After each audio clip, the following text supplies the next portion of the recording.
Hey, what's up? Rafael Cortez back on the CEO Pulse podcast, where you get the real, the raw, and the mind of entrepreneurship. Today, we are sitting down with Sarah Shaw. Check this out. So usually we have people in the real estate industry, and I haven't had the opportunity to interview somebody with her background. Okay, it's very, very interesting. Sarah Shaw is the CEO for Sarah Shaw Consulting, and she teaches product designers and fashion entrepreneurs how to launch, market, and sell their products to boutiques, get media placements, and give celebrities and stuff like that. Right? Her products, which are over 1,200, have been in Anthropologie, Nordstrom. I mean, some of the biggest names that we're all familiar with.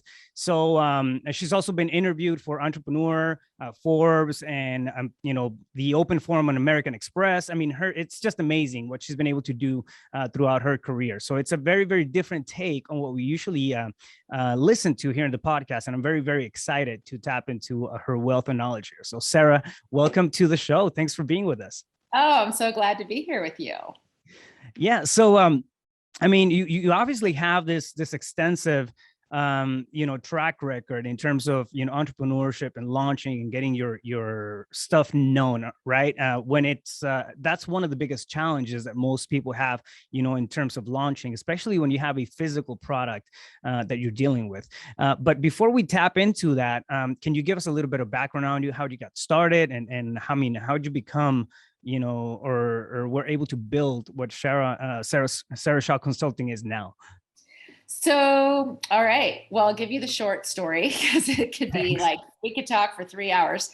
I worked in the film business right out of college doing costumes for movies, and worked there for about 10 years. And then I had this idea for this handbag. It was just totally random. And I shoved it in a drawer and didn't think about it because I was like, hey, I work in the film business. I shop for a living and dress actors, and that's what I'm going to do till the day I die. I had zero interest in becoming an entrepreneur. It never even occurred to me, honestly. And I am a fourth generation entrepreneur and all my siblings are entrepreneurs. So it's like bloodline. I think I didn't have a choice. So about a year later, a boyfriend dared me to get this bag idea going because he was an entrepreneur and I had never even known one, honestly, outside my family. And so I had sort of shared this idea, and he's like, go for it, girl. What are you waiting for? And I didn't know the first thing about how to make handbags. I mean, it's actually quite complicated. So I asked some friends and people I knew in fashion, and they sort of directed me. And anyway, I made these bags at night and on the weekends while I had my 80-hour-a-week movie job, and came up with this cute little bag and showed it to the costume designer I'd been working with. And we went out to dinner that night, and I just plinked my little bag on the bar. And this woman came up and was like, I love that bag. Where did you get it? And I just stared at her like, woo, I didn't know what to say. And my friend is like, any moment, right? Yeah, this is Sarah Shaw. She's the handbag designer, and this is her latest bag. And I was like, oh, thank God. So this woman turned out to be the buyer for a store. Are you serious? And, yeah, even though she couldn't buy the bags because they only imported European designs in her store. And I knew the store really well because I shopped for a living. So anyway, she said, I can't buy your bag, but you should totally run with this. This is $1 million idea. I wish I could, let me know when you start selling them if you do. And I just want to buy one for me. So my friend and I were like, wow, oh my God, this is amazing. And so I thought, well, I'm going to go into business. And so I started making more bags and selling them. And a friend introduced me to someone who could introduce me to somebody at Anthropologie. It was like 20 layers. And 6 months later, they placed a big order. So I quit my job in the film business, and I was like, I'm going to be a handbag designer. Wow. And so they placed an order for like 800 bags. And it was just like amazing to me. I had no idea that could even happen. And so I started making more bags and realized, other stores might want it. So anyway, over 5 years, I built the brand, was in over 1,200 stores pretty regularly, hit all the department stores. I decided to start gifting celebrities because this same costume designer told me one night at dinner, again, we used to go out a lot. Hey, she was like, oh my God, I'm being forced to use Donna Karan clothes on a movie and it's not right. And I'm so mad. And, and all I'm thinking is, oh my God, Donna Karan's giving clothes to a movie. Why haven't I thought of this? I'm so dumb. So the next day I go to work and we start researching how to get in touch with celebrities. And we ended up calling like the product placement places like Sony Pictures and different studios to ask like, hey, do you have any movies? Can we donate some products? Because I'm sure Donna Karan was paying to have all her clothes in the film, but I didn't have that kind of money. So they're like, oh yeah, there's this college girls movie being made. I'm sure they need tons of bags. Why don't you I'll arrange a meeting with the costume designer. So I was like, okay, I'll come anytime, because I was living in Los Angeles at the time and producing there. So I run down, they make an appointment. I throw a bunch of bags in my car. I walk onto the studio lot and I've got 30 or 40 bags. I dump them on the floor. They look at them and they're like, okay, well, if we can just use them, we'll just take them. And I'm like, all of them? Because I thought maybe they'd pick out like one or two and see what they can. Yeah, so they're like, well, we'll just use them all on all these college kids. Well, the movie turned out to be Legally Blonde. Oh, wow. With Reese Witherspoon. Yeah. And my bag turned out to be used in a publicity shot for the film, because it was in the movie when she's watching the football game in her little red outfit, on the lounge chair. And my bag was right next to her. Shaw bag right there. Yeah. Yeah. So, I mean, that just opened doors, right? And I really saw, I already had seen the power of the press because I got a lot of magazines wrote about me, and just my style was very different and fresh, I guess, in those days. And so when the Legally Blonde images were all over the place, right? Billboards and, in magazines and stuff, I was like, hey, that's my bag. And, so Nordstrom's placed big orders and the studio made little mini movie posters to put in those bags, and because they were so stoked. And anyway, it just really started to snowball. And I saw the power of celebrity at that point, right? Like, because people associated Reese Witherspoon with my bag, not necessarily just the movie, right? So anyway, over the years after that, I kept giving more bags to celebrities and made a bag for Julia Roberts for Ocean's 11. And that ended up in a museum one day. And so there was just lots of fun things like that. To me, it was fun and it was still like kind of magical. And anyway, 9/11 came along and kind of destroyed my company. My investors pulled out and I ended up closing the business after 2002. And then I patented a closet organizer for handbags and just exploded with that, and really took everything I'd learned and all the trials and tribulations and every mistake I had made, which was a bazillion of them, and launched this new company and was really successful with it. And it was kind of the age in 2006 where life coaches were kind of just starting to come on the market, and people were starting to talk more, and the internet and social media was starting to sort of blossom. And so the world was very different. And I just was able to really push this new company, and people started to ask me to speak at different events and teach these women's groups. And so anyway, after a couple of years, some friends said, hey, all these life coaches are teaching people how to figure out what they want to do. People who already have products are dying to talk to you and learn from you. Why don't you start consulting?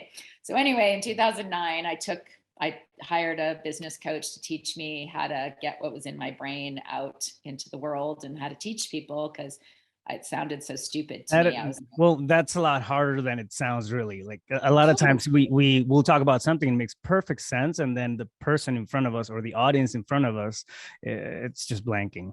Like right, or you don't know how to get what's in your brain and put it in a website, right? So people can see what your services are. And I went from product designer to service-based company, right? I can sell products in my sleep, but I didn't even know how to make a service website, and how do you put a package of a class together? How do you teach classes? What's the organization? It just didn't make sense to me because I'd never done it before. And so I hired someone to teach me. And in 2009, I started my consulting company, which was called Entrepreneur at the time. And so over the years, I've just sort of evolved into Sarah Shaw Consulting, because I do work with men from time to time. It takes a Every really now and then we get lucky. guy to hire Entrepreneur. Yeah. I love it. It's I mean, it's such an amazing story, starting at a job and really taking it, from this gig of just making, bag here and there. One question that just kind of, going back to like the beginning of that story is you got hit with an order of 800, and you kind of just breeze through that section. But what happened there in terms of, I'm thinking the systems, right? I'm thinking fulfillment, I'm thinking manufacturing. How'd you go from being, or having that, side gig mindset to, all right, like, wow, I got to put together 800, package or 800 units now for this fulfillment, and then just rock it from there. If that had failed, I don't think anything else would have happen after that, right? So how'd you get over that hurdle? It had to be one of those big benchmarks and game-changing, events for your professional career altogether. Yeah. How'd you handle that? So I'd been making a lot of the bags myself in the beginning. They're very simple, straight lines. I am not a seamstress. I can hem a pair of jeans and that's about it. So as long as it's a straight line, I can sew it. And I still to this day have my mom's sewing machine from the 70s, and that's what I was sewing on. So I had decided at a certain point, maybe 3 or 4 months into deciding to kind of go for this, but I was still at my day job, that I needed someone to sew for me. So again, I went back to some friends in the fashion industry and got the names of some ladies that sew at home. So I used to drive 40 minutes at night, because the traffic in LA is terrible. And at least at night, it only took me 25 minutes instead of, 2.5 hours or something. So I would go there at night and on the weekends to pick up bags, and I would bring them everything that was cut. And then they would just sew them. And then I would bring the sewn bags home and put them in my garage, and, either sell them to out of the back of my car or whatever. Right. And because that was kind of the level I was at that point. And then when I heard that I might get this order from Anthropologie, I completely panicked, because I didn't think these women could do the whole thing. And so I asked again, went back to my friends in the fashion industry and asked if they knew someone who might sew these bags. And they turned me on to this guy who sewed for me for 5 years, and he and his team made these bags. But here's the disaster, because there's always a disaster. Oh, there it is. All right.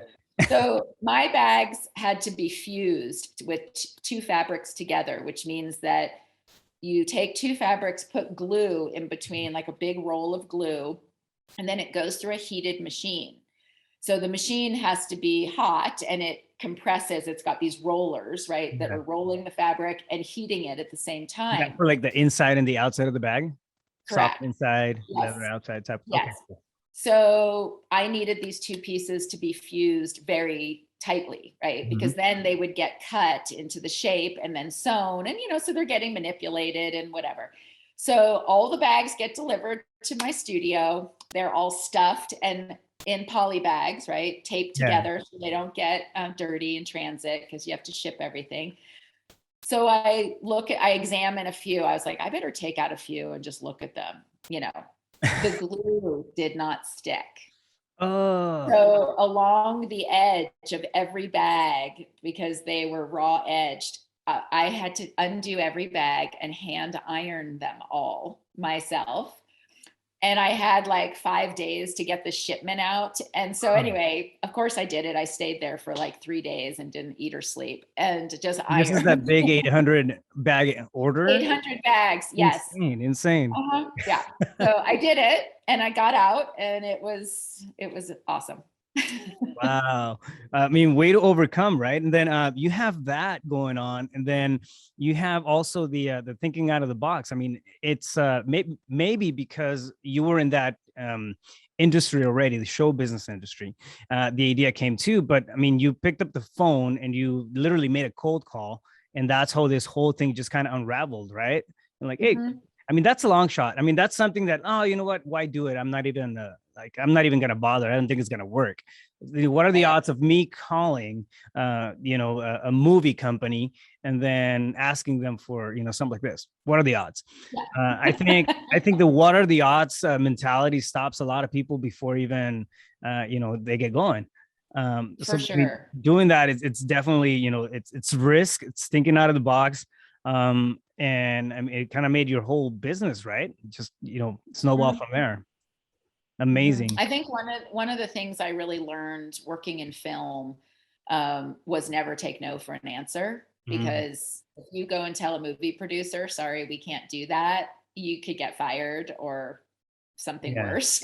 And so I was always taught find the workaround, pivot. Mhm. How do you do it? If that person doesn't have it, who do you call? Call 700 people if you have to. Get And it done. so I think it was really good training to becoming an entrepreneur, because you do, as an entrepreneur, have to pivot sometimes on a dime. Sometimes you've got 30 seconds to make a choice. Sometimes you have 2 weeks, right? Or a Yeah. year. It just depends. But to be able, you can't get stuck, right? You can't have that mentality of not being able to take the next step or move forward if you're building a business or growing a business, right? You need to be, okay, they said no. Well, who's going to say yes, right? That's not working. How do I redo something, right? It's like if your Facebook ad isn't working, you just don't say, oh, what the hell, I'm not going to do anymore. You Yeah. figure out what's wrong with it and then get it to work, right? Absolutely, you find a way. That's it's funny that you mentioned that. Yesterday I was doing some recording some videos for content and whatnot, and I like to pick up topics that I connect with, that are relevant. So I'll think about a situation or something and like, okay, what did I learn from that? And then I'll put something together, right? And one that I was working on yesterday was the phrase "nobody's coming to rescue you." Just kind of kept jumping in my face. Nobody's coming to rescue you. And as entrepreneurs, like, yeah, nobody's coming to rescue us. We are the entrepreneurs, right? We are the Right. answer to whatever we're running.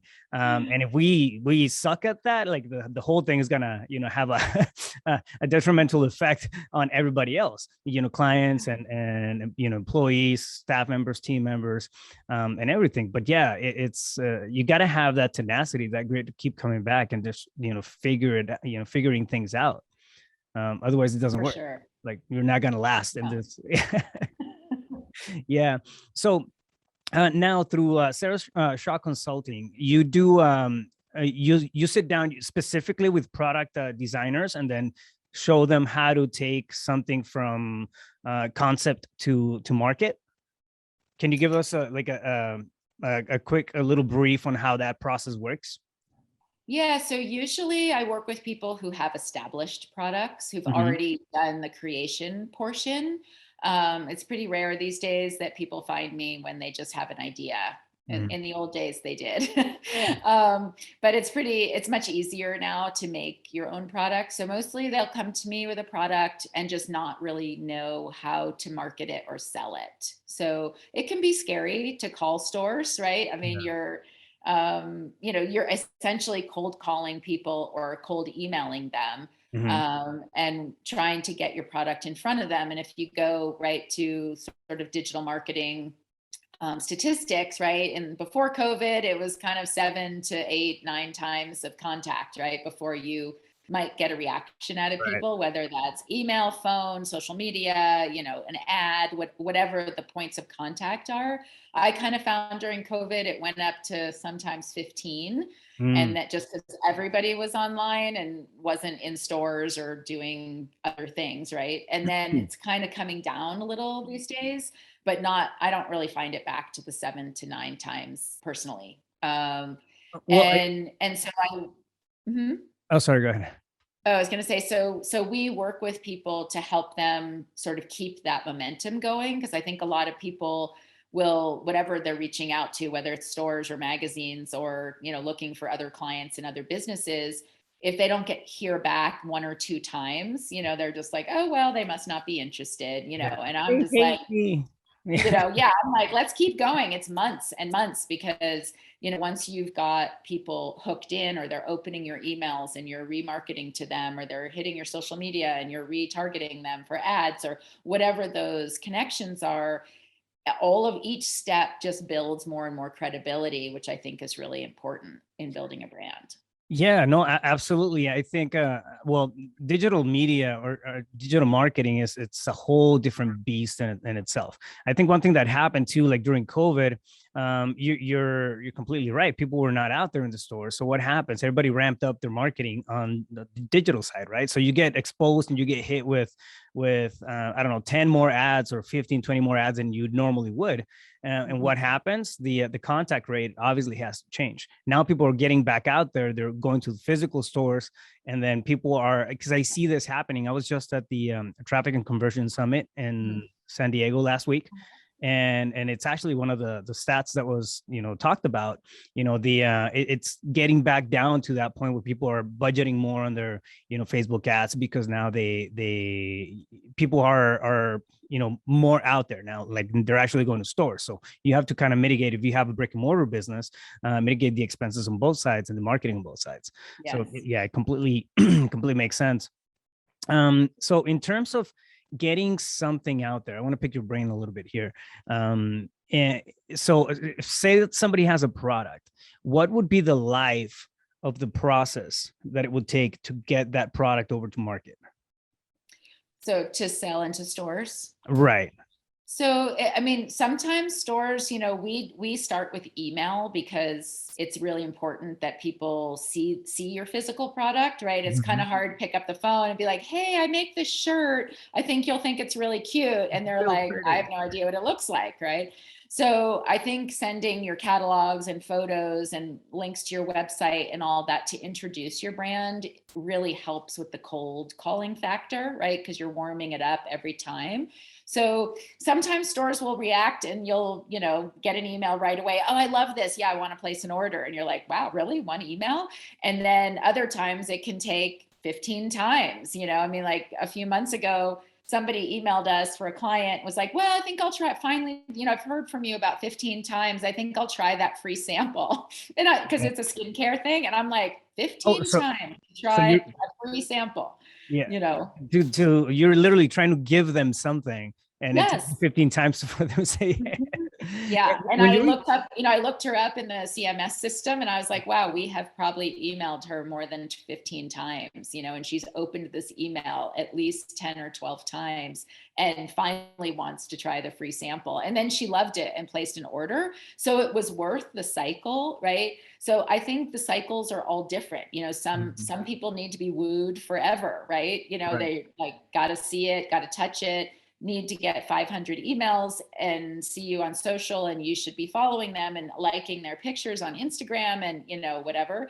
So I think the more visibility you can give yourself with a store buyer, the more your name pops up, right? Because if people, most people look at who is liking their Instagram post, for example, right? Yeah. Because it's so easy to see. And you're like, oh, there's that company again. Or, if they've seen the email from, Susie's product, right? Then they see, oh, Susie likes a lot of my posts. It just keeps you in their forefront, because kind of like, if you're on the Gap mailing list, for example, they email you every single day.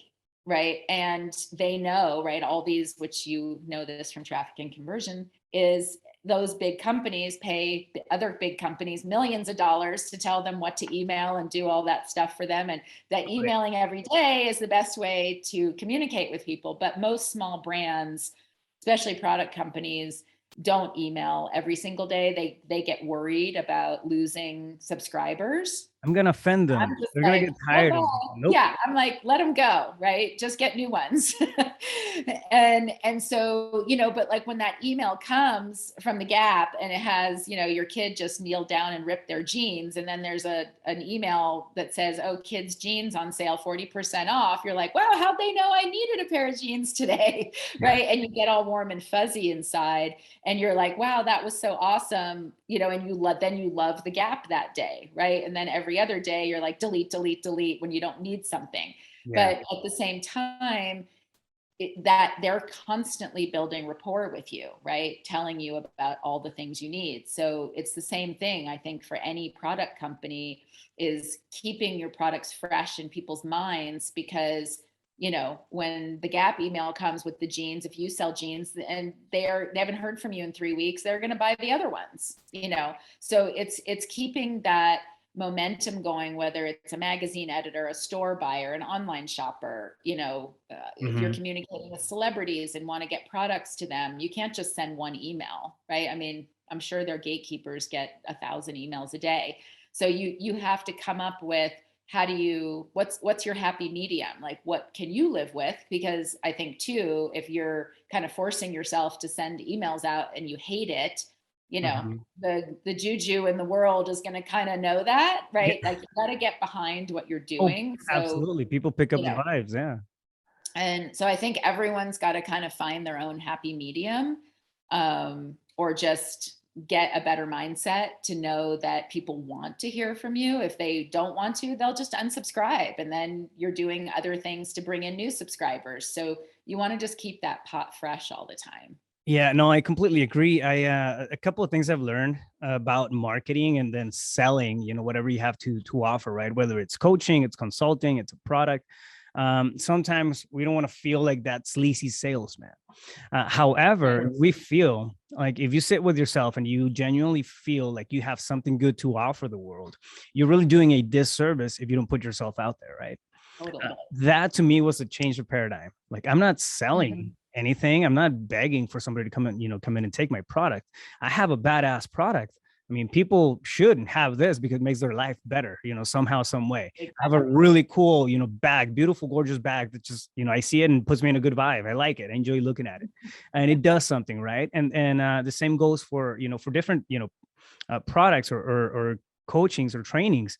At the end of the day, if you feel like you have something great, it's a responsibility to put yourself out there. So to me, that was the mind shift, right? Yes. Like, okay, cool. I'm not selling now. It's me doing something that I feel is good for the world and putting it out there. Totally. Yeah. On the digital side, it's the last week they were talking about, the biggest three things and whenever you're pushing, your message, right? It's owning the message, owning the data, and then owning the platform. It's crazy. But the only way that you can actually do that and have control over all that stuff, it's through email. Like, email is it's not dead. And Yes. it doesn't matter what anybody says. Yeah, you have Facebook, you have all kinds of stuff, but the one that you actually, when you own the data, they can't take it away from you, right? I mean, people will shut down a Facebook group, and now your clients are gone. Yes. It happens. I've seen it happen at big massive scales. You have 100,000 users in there, and then they shut it down because of non-compliance with something. And it's crazy. But when you own the I'm in the coaching space, so it did happen to a friend of mine, and like, his profile was just wiped out because they were spending a lot of money on ads, and then it just got red flagged, and insane. So anyways, owning the data and then owning the platform or the way that you distribute it still works. And yeah, like the getting 7 to 9 used to be the norm. You said 15. I mean, it just goes to show, like, it's not going to happen after the first one or two.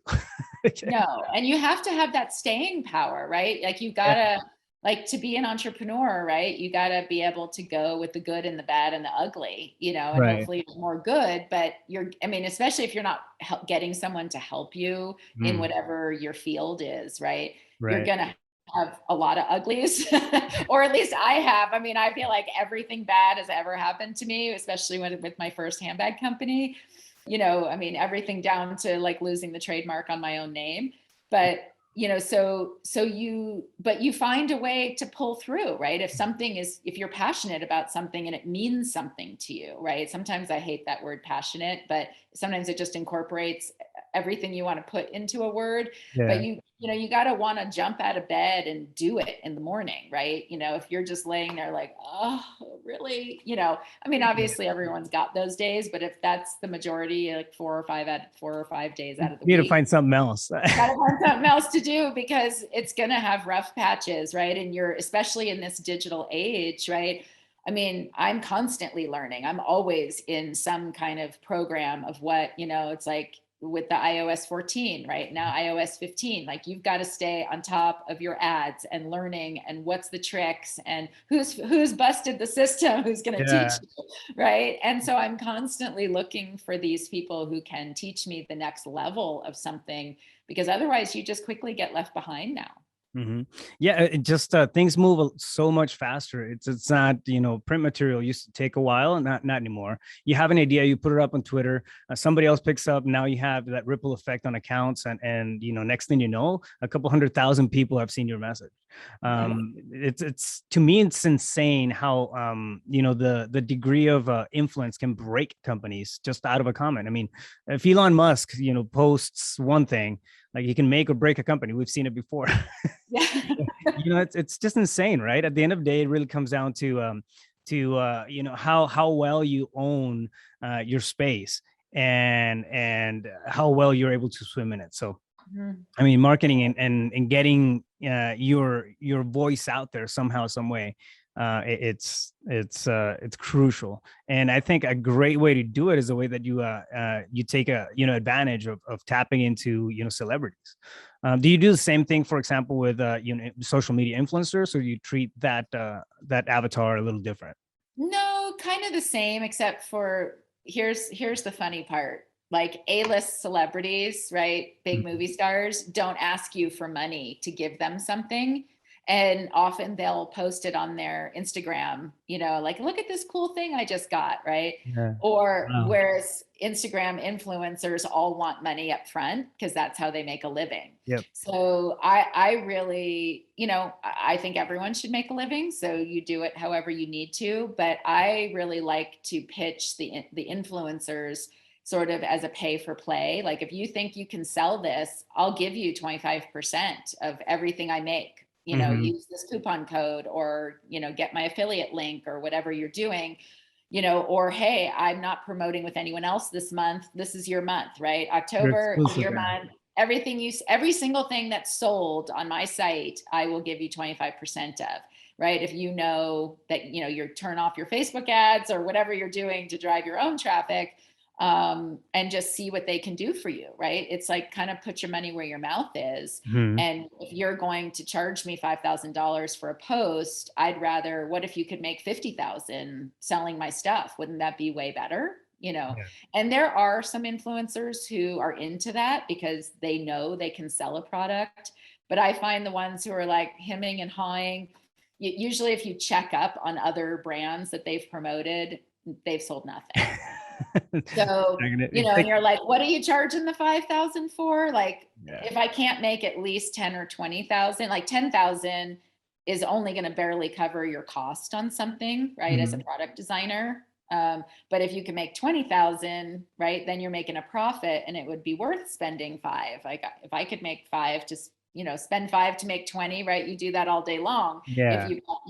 If your margins are right. And so I think it's really important to kind of drill down and see who the people are, how good they actually are. Cause we all know people can buy you can buy subscribers and likes. Oh yeah. Next thing you know, you have 200,000 people in the account. Right. Or the person has 1 million followers, but you sell, girls' bathing suits, and all their followers are little old men in the Philippines. Right. So, I mean, they're not buying it, and so you need to really kind of dive deep and look at the people who are liking and commenting. And, if they make a video and get 4 likes, I highly doubt they're going to sell your product. Right. So if they have, 1,500 likes and 100 comments on something, that's pretty good. Yeah. So I just think you have to be smart how you look at people. Yeah, you got to do the research. It doesn't matter what what vehicle you're looking at for marketing, you have to spend some time looking at the, the ROI, right? Return on investment. That's one, but it's also the validity of the avenue that you're taking. We do a lot of cold calling and it's crazy, but it's still one of the things that's, that works. Just, having conversations with people. Wow. Who would have thunk it? Right. I talk to people all day long.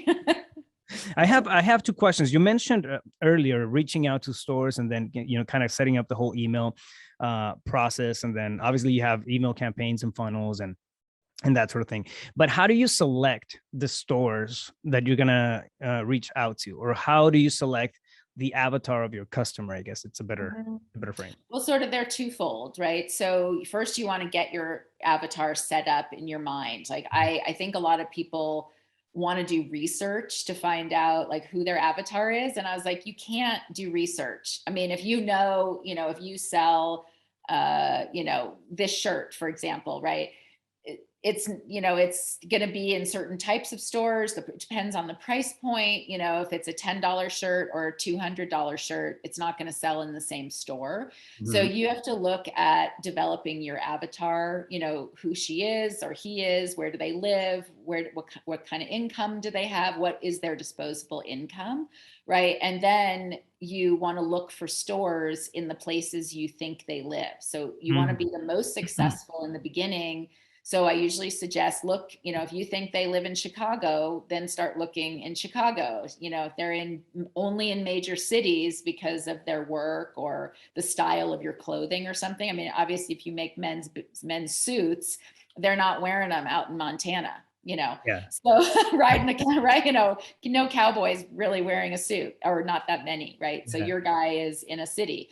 So I think it really depends where you think they live, right? And it's not just the big cities, right? If you say San Francisco, well, if it's a expensive product, there's Marin County, there's, Silicon Valley is right there, San Jose, Palo Alto, do they live in Berkeley? Do they live in Oakland now, and some of the wealthier neighborhoods? So you really have to kind of dive. And some of the fun ways to do that is you can just Google like the top 50 wealthiest cities, or the cities where people have the most money, or, where's the best new condominiums built? Because maybe you say, my people only live in condominiums. They don't want a house and a yard. And, so whatever your restrictions are for your avatar, right? You go and do the Google searches and go down those rabbit holes to see where they're located. And then you can start to look for stores in those specific places just to be the most successful. And then once you've got traction, you can start to reach out, obviously,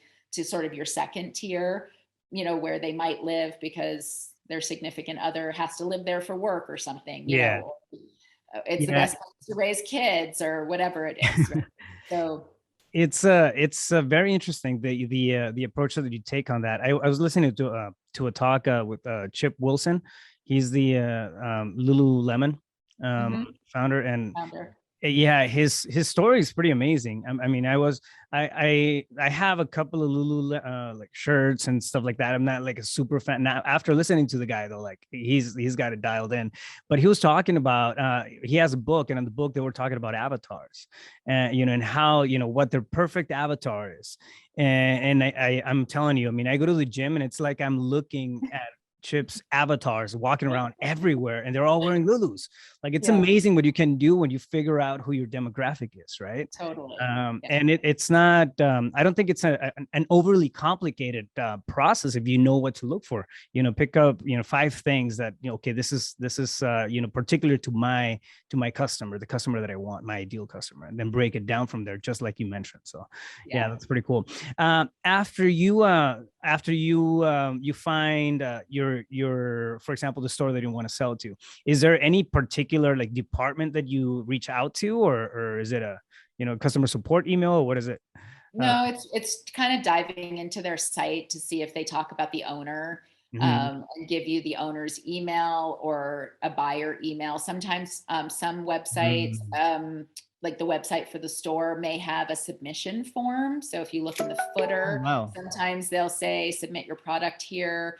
So it's kind of doing a little dive into the site to see if you can find the right contact. If not, you can just pick up the phone and call and talk to one of the sales girls, or maybe you'll get the owner on the phone. Especially these days, people have downsized a lot of their employees now. Mhm. So often you can find the owner in the store more often.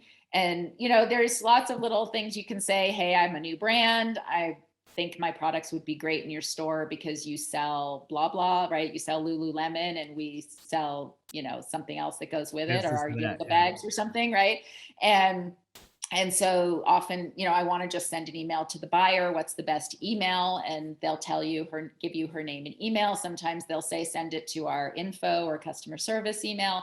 So you just, you know, sometimes you can make things up. We just lost our system, just crashed, and we're redoing our Contact email list. list, you know, our contacts, and yours was lost. And I've been in touch with your buyers before or something, and you I know, swear to God, your I've butt's done it stuck on all. me. You know, if they don't give it to you the first time, you wait 3 or 4 days, then you call back and do a different song and You may dance. need to do it 15 times, right? Yeah, Um, you could. that's, I mean, that's incredible to me because it's for example, I think we have the tendency to overthink things, and like, no, what are the odds? I mean, what if I call, you know, this store, this big brand, and then like they're not gonna answer, they're not even gonna, you know, indulge me for 2 minutes. It's not gonna work. And then just stopping right there and then, to me, it's not, I mean, but again, it's just a process of sales. Just go through the Totally. motions, go through the actions. Yeah, it's incredible. Sarah, wow, like everything that you've talked about is, it's really, I mean, it's really eye opening, because I'm not used to seeing that, you know, the product side, the launching side of things. And yeah, I mean, I was thinking that, you know, the process was, you know, overly complicated.